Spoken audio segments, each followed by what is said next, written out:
Hallelujah. सबको जय मसीह की। स्वागत है आपका मेरी भविष्यवाणी की पुस्तक में। रोज के पवित्र वचन को पढ़ने के लिए सब्सक्राइब करें हमारे यूट्यूब चैनल को।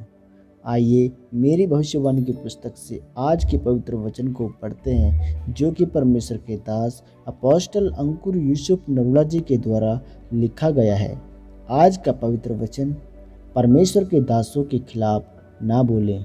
जिस तरह गिनती की पुस्तक अध्याय 12 के 2वें वचन में लिखा है, उन्होंने कहा, क्या यहोवा ने केवल मूसा ही के साथ बातें की हैं? क्या उसने हमसे भी बातें नहीं की?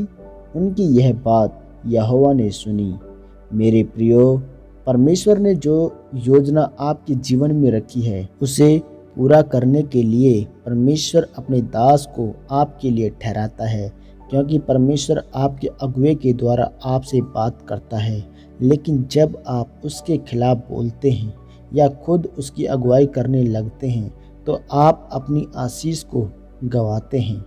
मेरे प्रियो, जब हम बाइबल में परमेश्वर के नबी मूसा के बारे में पढ़ते हैं, तो लिखा है कि जब इजरायली लोग मिस्र में गुलामी का जीवन जी रहे थे, तो परमेश्वर ने मूसा को एक अगुवे के रूप में उनके लिए ठहराया। मूसा अपने भाई हारून और अपनी बहन मरियम से छोटा था।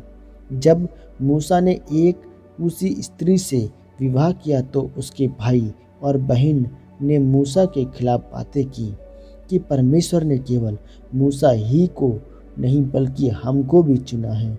परमेश्वर केवल मूसा ही से नहीं बल्कि हमसे भी बातें करता है।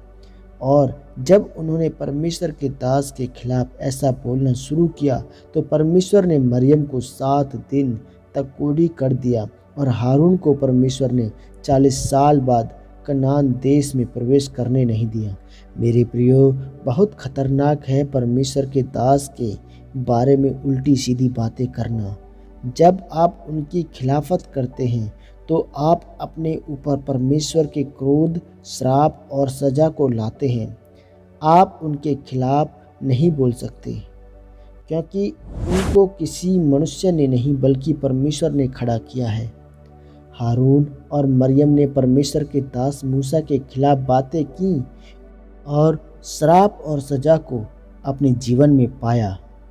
उन दोनों ने अपने काम से बाहर जाकर मूसा का न्याय करने की कोशिश की।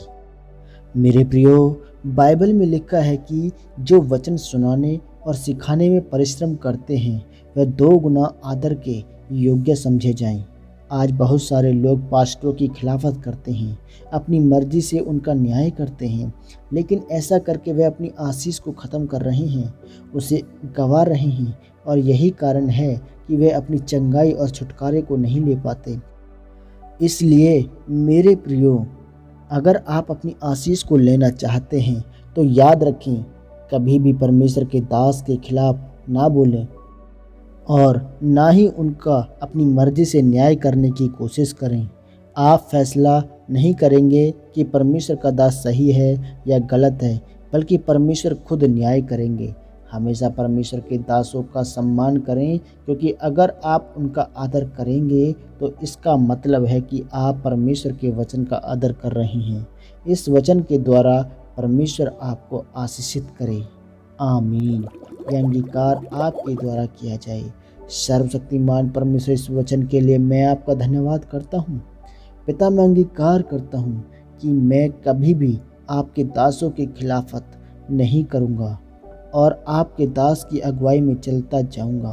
प्रभु यीशु मसीह के नाम में आमीन, आमीन, आमीन। सबको जय मसीह की। God bless you.